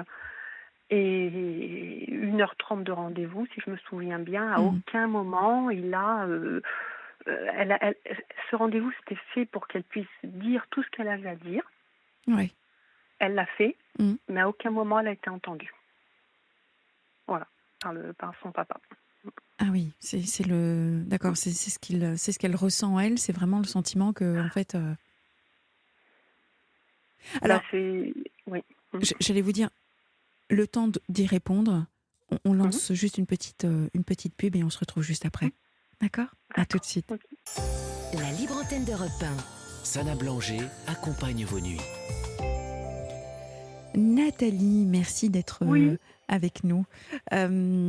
Donc, vous étiez en train de nous expliquer que votre fille avait fait un rendez-vous avec son père, et puis donc Oui. un psychologue. C'était un psychologue qui était là?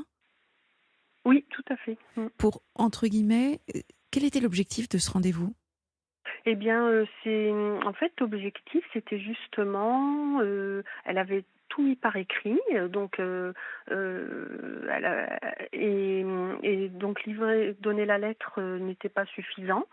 Donc l'objectif était de lui dire, de vive voix et puis, je pense qu'elle attendait quelque chose de constructif de sa part. Oui, je comprends. Une reconnaissance, je Bien pense, sûr. des difficultés que ça lui avait, causées. Je pense que c'était ça, à peu Et puis près. surtout qu'il réalise ce qu'il avait pu faire et l'état dans lequel était sa fille. Ça c'eût été intéressant déjà qu'il s'en rende compte. Oui, je pense que c'était bon, c'est vrai que moi je suis un peu, du coup, externe à tout ça puisque là c'était dans ces cas-là, elle était en psychothérapie, avec cette personne. Mm. Donc c'est quelque chose de enfin voilà, qui se faisait entre le thérapeute et puis elle. Bon, moi je suis juste, du coup, là en tant qu'observatrice et puis, c'est vrai que Mais c'est un peu compliqué, mais c'est ce heureusement que que vous j'ai êtes cru là. comprendre. Ouais, heureusement que vous Oui. êtes là pour la soutenir, mais bien évidemment. Parce que Mmh. on en parlait, donc libérer la parole, c'est ce qu'il y a de plus compliqué, mais vraiment plus compliqué quand on est victime. Parce que le Mmh. temps de réaliser qu'on est une victime déjà, c'est Oui. vraiment un sacerdoce. C'est le parcours du combattant, de dire, ben voilà, j'ai été victime.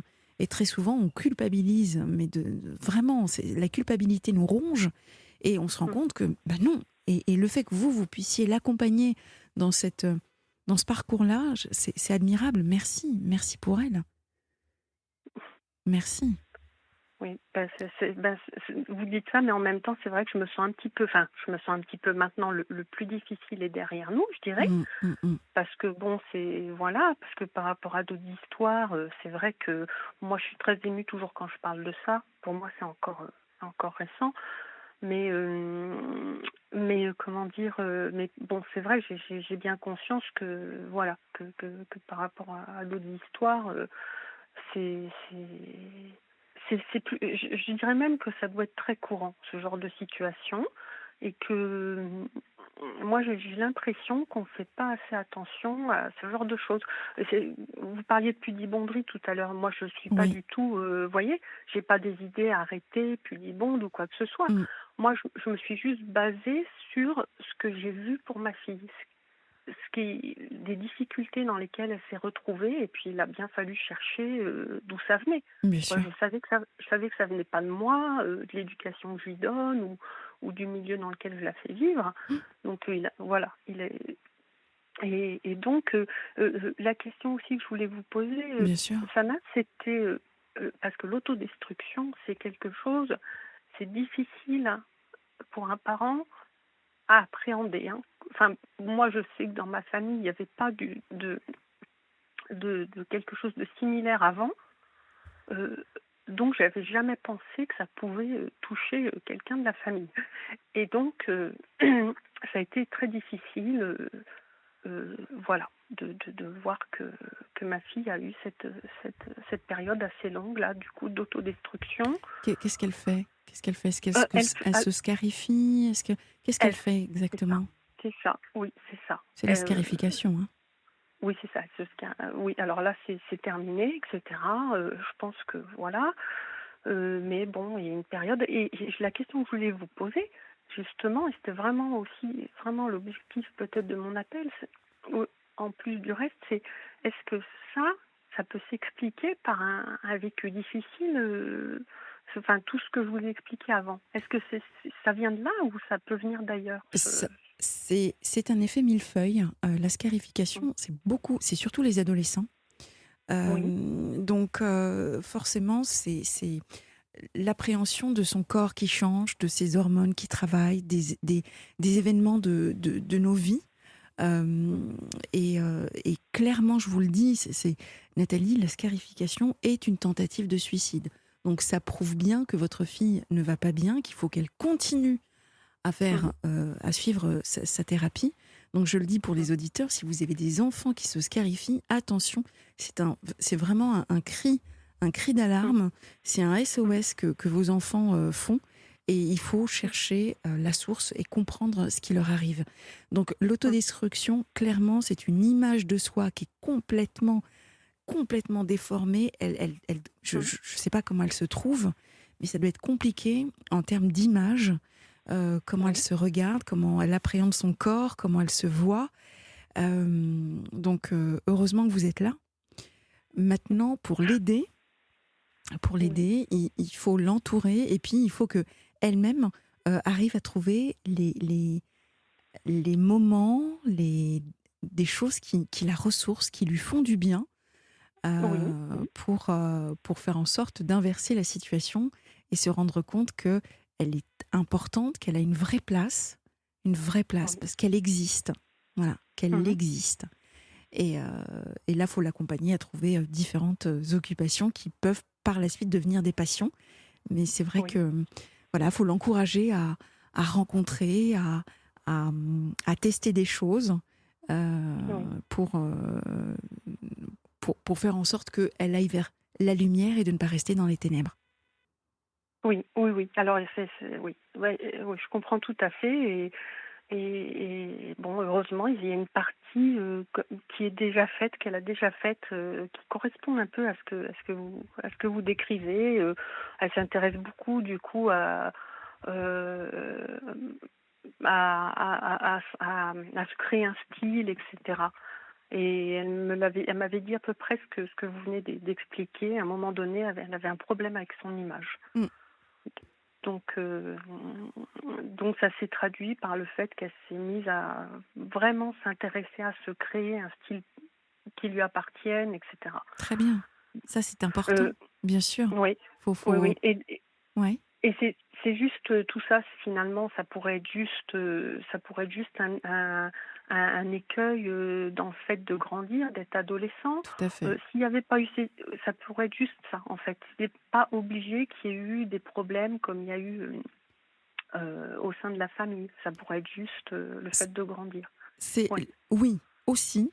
Maintenant, ça démontre toujours, la scarification en tout cas démontre vraiment un mal-être très très très profond, le sentiment de ne pas exister, et donc en allant se faire mal, en se faisant mal, et bien en fait par la douleur, on réalise qu'on a un corps et que ce corps il vibre, et quand il souffre, tiens, il existe.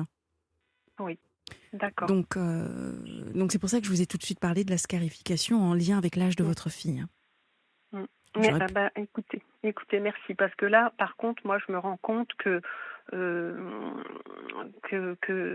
quand même, ça prend sa source quand même dans un vécu, je vais le dire, avec son papa. Voilà. Oui, Nathalie, puisqu'elle elle coupe court à sa relation avec lui, donc il y a probablement, moi je ne sais pas ce qui s'est passé, mais cause à effet, donc.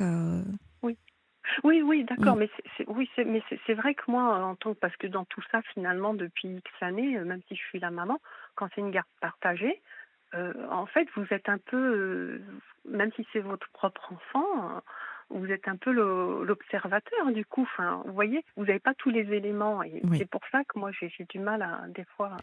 En fait, on a ce sentiment-là quand on est pris d'un grand sentiment d'impuissance. On se dit, finalement, moi j'aimerais aider ma fille, mais je ne sais pas comment faire, je suis dépassée, débordée. Et on peut avoir ce sentiment d'être finalement juste spectateur parce qu'on est impuissant, tout simplement. Mais rassurez-vous, Nathalie, tant que vous serez à ses côtés, tant que vous continuerez à lui apporter de la protection, puisque c'est manifestement ce qu'elle recherche, et puis en même temps de l'amour, voilà, tout en lui laissant maintenant la possibilité de pouvoir déployer ses ailes et devenir autonome, plus autonome. La confiance aussi, c'est important, très important, parce qu'on peut avoir tendance à surmaterner aussi son enfant quand on le voit mal. Ah oui, non, moi j'évite j'évite absolument de faire ça. Puisque justement, j'ai eu des exemples comme ça, peut-être de mamans qui maternaient trop, donc en général, voilà. Ce qui sera intéressant dans votre communication avec votre fille, quand elle vous pose une question ou quand vous sentez qu'elle demande un conseil, demandez-lui toujours ce qu'elle aimerait faire elle. Oui. D'accord ? Demandez-lui, et toi, qu'est-ce que tu ferais? C'est une façon aussi de lui montrer que vous lui faites confiance dans sa capacité à développer son libre arbitre, à avoir des avis, etc. Donc vraiment, demandez-lui tout. Forcément, quand on a une question avec un conseil derrière demandé, on a soi-même la solution. Donc ça peut être intéressant aussi. Et puis évitez la question pourquoi aussi, Nathalie. Parce que la question pourquoi, il y a toujours une notion de jugement derrière. Ah oui. D'accord? Donc, qu'est-ce que tu veux faire? Qu'est-ce que tu veux mettre en place? Qu'est-ce qui s'est passé? Qu'est-ce que tu en penses? Mais oubliez la question pourquoi. D'accord. Qui vous fera du bien aussi à vous. D'accord. D'accord? Oui, je vais retenir ça. Je peux vous dire juste une petite dernière chose. Une petite dernière chose.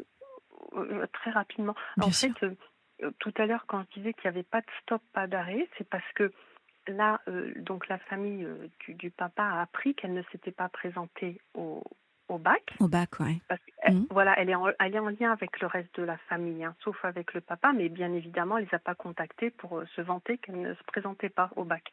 Donc, ils ont fini par le savoir. Et bien évidemment, ils sont en train de chercher, de gratter, puisque ça serait moi la fautive, l'entière fautive, vous voyez. Alors même que, d'après moi, quand même, les problèmes, si tout avait été plus serein avec le papa, je pense qu'elle aurait juste continué sa scolarité comme avant. Et qu'elle elle se serait présentée et qu'elle aurait eu ou pas, voilà, mais elle se serait présentée. Mais quand même, voilà pourquoi je dis qu'il n'y a pas d'arrêt à ce genre de situation, parce que là, ils sont quand même en train de chercher si la responsable de cette non-présentation au bac, comme elle ne voit plus son papa, si c'est pas du coup moi, la mauvaise influence, puisqu'elle ne le voit plus lui. Voilà. Et donc... ils ont le droit de le penser, puisqu'ils n'ont pas tous les éléments. On ne peut pas leur en vouloir parce qu'ils pensent ça. Et voilà, maintenant, ce qui est intéressant, c'est qu'ils cherchent quand même à comprendre. Donc, ça veut dire qu'ils reconnaissent quand même sa place, sa légitimité et sa place dans la famille. Donc, ça, c'est plutôt une bonne chose pour votre fille. Maintenant, à vous de voir quand est-ce que vous aurez envie d'en parler, si vous avez envie d'en parler et si c'est à vous de le faire. Oui, d'accord. Okay. Tout simplement. Mais vous savez, avec le temps, on finit toujours tout finit par se savoir. Dans cette famille, en fait, le problème est connu déjà depuis longtemps. Quand j'ai rencontré le papa, le problème existait déjà. Et une addiction qu'il a, voilà. Et le problème existe maintenant, je le sais. Je le sais en une addiction à quoi? Des choses. Une addiction à quoi? Une addiction au sexe. D'accord. Voilà. D'ailleurs, qu'il ne s'en cache plus, puisque les dernières fois où il a vu du coup notre fille, il lui a carrément dit, bon, depuis, de toute façon, elle a découvert différentes choses clairement qui montrent ça. Voilà. Et il ne s'en cache plus, c'est-à-dire que c'était même devenu malsain, parce que les derniers temps où il la voyait, il se vantait même. Et même, il est allé jusqu'à lui dire, qu'elle m'a rapporté tout de suite, parce que ça l'a étonné, il est allé jusqu'à la questionner sur sa propre vie et dire, vous voyez, était un peu, je sais pas comment dire, narquois, ou je sais pas, un peu de façon, sur une façon humoristique, est-ce que tu seras comme moi, ou j'espère que tu seras pas comme moi, ou je sais, un truc de ce genre-là. Vous voyez qu'il l'a un petit peu étonné, ma fille. Voilà.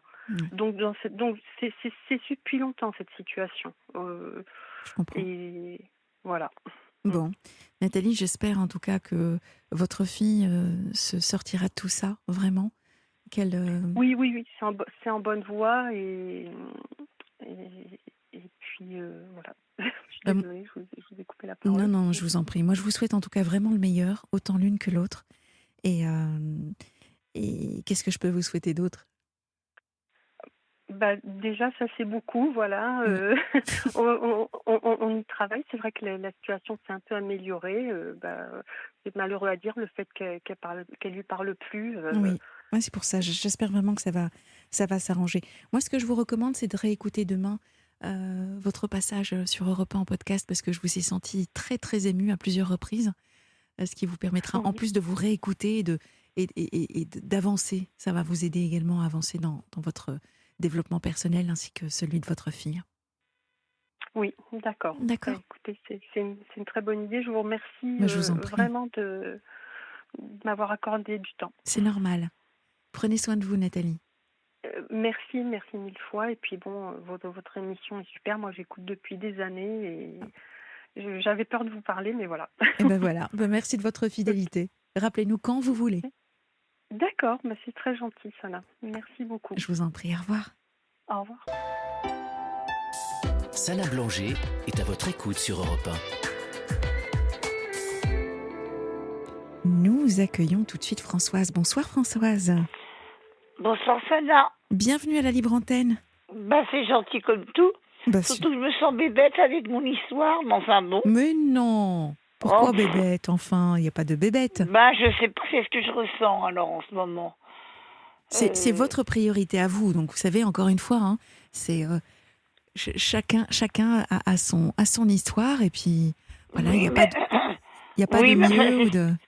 Non, je sais pas pourquoi, c'est ce que je ressens. Qu'est-ce qui vous arrive, Françoise? Parce que, un, je suis malvoyante. Deux, j'ai des problèmes, vous savez, articulaires qui intéressent tout le corps, là. Mais alors, les problèmes articulaires, je vais essayer de faire comme ça. Écoutez, je fais ce que je peux. Voilà. Des problèmes articulaires dans tout le corps. Puis je fais pas grand-chose pour remédier à ça. Et alors, ces problèmes... Alors, les yeux, c'est fini. Hein. C'est malvoyance. Oh non. Je serai toujours malvoyante. Toutes les articulations, non, je risque d'aller mieux. Beaucoup mieux, mais il faut quand même faire des petites choses. Je fais plus rien. Je me laisse aller. Je bouge pas. Là, voilà. Mais pour quelle raison? Qu'est-ce qui se passe? Parce que ça fait très mal. Et puis, parce que peut-être que je sens en même temps que je dois déprimailler, comme je dis, déprimailler. C'est mignon. Oui, parce que j'aime pas le mot déprime. Alors je dis déprimailler. Et puis voilà, donc c'est pas rigolo pour quelqu'un qui... Je sais pas, je suis créative, je faisais plein de choses avant. Oui, mais je vous sens vraiment très dynamique. Donc, je me dis, mais c'est quoi? C'est juste un petit ras-le-bol en ce moment et puis vous allez reprendre après? Comment vous le sentez? Je le souhaite, c'est pour ça que j'ai dit que je le souhaite, ça suffit. Rester, parce que j'augmente ma douleur. La douleur de tout le corps, les yeux aussi, j'en fais tout un pataquès, parce qu'avant je n'étais que malvoyante. Mmh. Bon. Alors, moi ce que j'aime c'est les relations humaines, parler, marcher. Ah oui, les relations humaines, alors dites donc, c'est toute ma vie. Alors pourquoi j'irais, je sais pas moi, comment ça fait, je fais 100 mètres, je descends les escaliers, 100 mètres, je remonte, le lendemain 150, je remonte, puis là il y a un petit square, là, mais je vais pas très loin dans mes activités, et puis là je vais pas très loin, puis là il y a un petit square, je vois les gens, je parle un petit peu avec, de tout et de rien, écoutez, pourquoi pas, plutôt que de rien faire du tout, oui. Hein. Est-ce que je peux me permettre de vous poser, est-ce que vous savez quel âge? Je ne sais pas. Vous avez quel âge, Françoise? 5 et 3. 5 et 3? 53 ans, oui. 53 ans? Oui. Mais ça veut rien dire, ça. Hein. Ça fait... Moi, j'avais pas mal comme ça avant. Hein. Et puis, ça fait quelques années que je suis malvoyante, quoi, voilà. Ouais. Et donc là, votre corps est fatigué de ce qu'on entend? C'est toutes les articulations, alors on va le dire, c'est neurologique, d'accord, musculaire, inflammatoire. Oui, ça fait mal tout ça. Oui, bien sûr. Comme c'est crispé, et comme j'ai une tendance à me crisper, à tétaniser, voilà. Alors là, je suis dans une... Qu'est-ce que je fais? Rien. Je pense pas que ça va durer longtemps comme ça, c'est pas possible, ça paraît. Non, parce que vous devez vraiment énormément souffrir. Encore un peu plus. Eh ouais, mais normalement, c'est quoi comme traitement? C'est des opiacés? Qu'est-ce qu'on vous donne pour supporter toutes ces douleurs? Bon, je les supporter. J'ai quelques petits médicaments, oui, des petits opiacés, oui. Qu'est-ce qu'il y a encore? J'en ai pas assez, puis j'ai jamais de médecin qui vient. Alors, un petit peu, vous savez, avant, il y avait des myorelaxants. C'est fini. Il doit y en avoir. La rhumato, elle est partie. La rhumato, elle aurait pu me donner elle n'est pas là. Alors, les médecins, j'ai pas de médecin. Non, moi, j'ai que... Non, j'ai pas de médecin en ce moment. Alors, c'est SOS médecins, ils sont pas là non plus. Alors, oui, j'ai quelques petits médicaments, mais enfin, bon. Oui, bon. Vous êtes dans quel coin, Françoise? Dans le 92, celle-là. Ah oui, bah d'accord. Ok, donc nous sommes voisines. Alors, pourquoi je vous pose cette question? Parce que je ne vous en aurais jamais parlé si, au journal de 20h ce soir, on ne parlait pas du CBD. Est-ce que vous avez entendu parler du CBD? Non. Non, c'est du cannabidiol. Du cannabidiol. Donc, ce sont je peux pas dire des médicaments, mais des traitements à prendre à base de cannabidiol qui sont reconnus maintenant. Hein, et ça fait un effet incroyable. Alors, je me permets d'en parler parce que cette semaine, j'ai eu un gros souci de santé avec des douleurs extrêmement violentes, mais alors comme jamais j'en ai eu. Et j'ai la chance d'avoir une voisine qui... on se croise, je lui en parle et elle me dit bah tiens, je te donne une petite fiole et tu m'en diras des nouvelles. Et alors, sincèrement, en l'espace de 2 jours, je n'avais plus mal du tout. Donc je vous en parle. Ça a duré combien de temps, votre histoire? Je suis encore dedans, c'est encore un petit peu compliqué, mais alors je peux vous dire que je reviens de loin parce que je souffrais le martyre. Oui, c'est ça, je n'osais pas le dire, mais enfin, c'est un petit peu non. martyrisant au bout d'un certain temps. Ah, c'est exactement pour ça. Que je me défends en ne faisant plus rien, ce qui n'est pas bien non plus. Non, c'est pas bien, c'est pas bien Oui, non mais plus. un médecin, si je lui demande, il ne va pas me donner ça. Un médecin, non, mais sur Internet, alors ça s'appelle Mindology. Alors M-I-N-D de Daniel, O-L-O-G-Y, je crois. Mindology, oui, c'est ça. M-I-N-D-O-L-O-G-Y. Oui. Mais vous pourrez réécouter ça en podcast dès demain. Non, mais je l'entends, Mindology. Voilà, sur Internet. Et alors, ils ont 3 produits. Le premier produit s'appelle Bonne Journée. Donc, c'est qui permet de déstresser. Le deuxième s'appelle Bon Courage. Donc, c'est justement pour les douleurs. Et Bonne Nuit, c'est pour aider et accompagner pour le sommeil. Vous voyez, donc... Et franchement, je ne me permettrai pas d'en parler si moi-même je ne l'avais pas testé et que ça fonctionne. Oui, mais alors il faut acheter ça sur Internet. Sur Internet, oui. Parce que un médecin ne peut pas vous en donner. Non, parce que ça fait partie des médecines douces, médecines parallèles. Et hormis les naturopathes. Un naturopathe, si vous allez voir un naturopathe, il peut vous prescrire ce genre de traitement, de cure, qui sont des médecines parallèles et qui sont des compléments, attention, ce sont des compléments aux morphines, opiacés, enfin tous ces médicaments antidouleurs, analgésiques, etc. Mais en tout cas... Soi-disant, parce que franchement... Oui. Bon, le principal, c'est que ça marche. Et surtout, Françoise, ne restez pas comme ça. Ah non, ce qu'il faut, c'est que je marche quand même, que j'existe. Qu'est-ce que ça veut dire de plus exister comme ça? Bah oui. Même... Non, parce que dans ma tête, je me dis, allez, tu marches tout doucement, 100 mètres, tu descends tes escaliers, tu remontes, et puis le lendemain, 150. Puis 200, vous voyez ce que je veux dire? 300. Bravo. C'est presque le premier étage de la Tour Eiffel. Oui. Puis voir des gens, c'est affreux de rester comme ça. Si, il y a des personnes qui viennent, j'ai une aide à domicile, parce que, c'est l'État qui m'a donné ça, parce que je suis malvoyante. Bon. Vous savez, c'est le conseil général. Oui. Alors, elles sont pas terribles des fois. Mais je suis contente quand je rencontre des gens. Et puis alors, comme je suis malvoyante, j'écris beaucoup. Alors, je leur demande d'écrire, mais c'est que de l'administratif. Ah oui, j'écrivais énormément. Moi, je suis pianiste aussi. Mais enfin, bon, mais oui. Alors, pourquoi je dis ça? Non, moi, je pense que l'essentiel, c'est de pouvoir marcher tout doucement, et puis un peu plus, parler. Je suis sûre que je vais m'en sortir comme ça. Ah, mais je vous le souhaite. Surtout, ne restez pas... J'ai envie de dire, c'est la phrase de Joseph Roux qui disait « La solitude vivifie, l'isolement tue ». Surtout, ne vous isolez pas. Vous qui adorez aller vers les gens, vous qui... Je vous entends, je vous imagine extrêmement sociable, très ouverte, d'une nature optimiste. Alors là, tout à fait, oui. D'une nature optimiste en plus. Donc, voilà, continuez à être ce que vous êtes et surtout ne vous isolez pas. Donc, s'il vous plaît, voilà, ne restez pas seul isolé à cause de ces douleurs. Bah oui, isolé, rien faire. C'est une réaction un petit peu négative, mais elle est négative. Elle est. Mais bon, C'est Françoise, une réaction, quoi. C'est une réaction. c'est une réaction A. Maintenant, qu'est-ce qui peut vous aider à reprendre ce traitement Même moi, le courage, un petit peu de courage. Je vais pas dire que je vais faire 800 mètres tout de suite, mais enfin, faire 100 mètres, descendre les escaliers, parler au square, il y a un petit square adorable qui adore la nature. Bon, il est pas immense, hein, c'est pas... Oui, bien sûr. Voilà. Et puis parler à des personnes, et puis parler.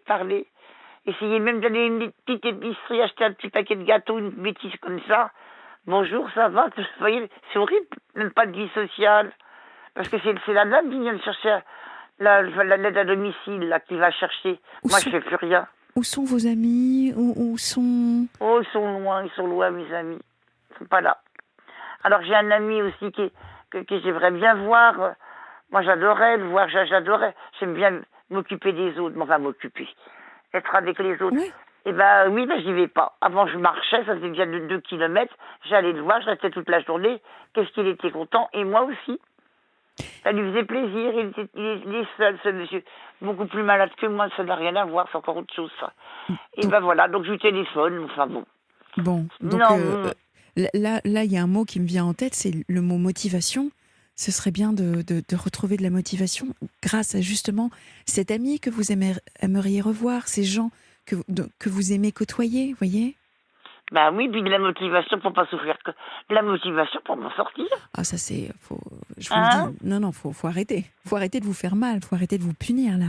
Bah oui, Stop. parce que le fait d'être immobile aussi, allongé là, bon, bah j'écoute la radio, je dis bêtises, je mange 2-3 machins, Ça vous je fais 4 affaiblit. mètres dans mon appartement, bah c'est pas bon non plus l'immobilité. Non, ça vous affaiblit. Majore la douleur. C'est exactement ça, et puis ça vous affaiblit. Et rester allongé toute une journée, c'est aussi s'écouter. Donc surtout pas Françoise. Retrouvez la Françoise que vous aimez, dynamique, et vraiment, j'espère que... Mais enfin, quand même convalescente, hein. Je Oui. peux pas guérir en 3 minutes. Non mais tout doucement, déjà vous montez 300 étages à pied, moi je le ferais même pas. Non, 4 étages. Ah, j'ai cru que c'était 300. Ah non, j'habite au 4e, mais 300, vous vous rendez compte? C'est pour ça que je parlais du premier étage de la Tour Eiffel tout à l'heure. Ah non, moi je pensais que vous parliez de la Tour Eiffel.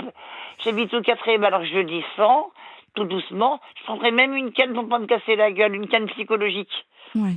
C'est une petite canne pour pas, si jamais, vous savez, on n'est pas très droit, on prend une canne comme ça, quoi. Bon, vous voyez ce que je veux dire? Oui, je comprends. Françoise, on arrive bientôt à la fin de cette émission. J'espère en tout cas vraiment que cet échange vous aura donné l'envie de retrouver votre autonomie, de sortir tout doucement, petit à petit. Et c'est important parce que pour votre santé morale, vraiment, c'est... Bah oui, Voilà. et puis alors on parle de kiné, mais j'ai dit malheureux, qu'est-ce qu'il peut faire le kiné? J'ai tellement mal, et qu'est-ce qu'il va me caresser l'ongle? Non, le Ouais. kiné c'est pour après, hein. Oui, mais bon. Voilà. France- Et si jamais il y a des personnes qui veulent bien m'entendre, là, ils seront contents parce que je parlerai avec eux Bien au sûr. téléphone. Je dis ça comme ça au cas où. Au Oui, cas oui, où. oui, promis. Dès qu'on reçoit des SMS pour vous, on vous les transmet, d'accord? Je vous Donc, embrasse, c'est Françoise. déjà fini, c'est Eh déjà oui, mais sinon vous nous rappelez. Je vous embrasse et prenez soin de vous surtout. fini. Oui, bah, je vous remercie, Sana. Mais je vous en prie. Au revoir. Au revoir. Au revoir, merci infiniment, au Merci revoir. infiniment. Merci à Cécile, Nathalie, Françoise. Je vous retrouve demain à partir de 22h après les actualités.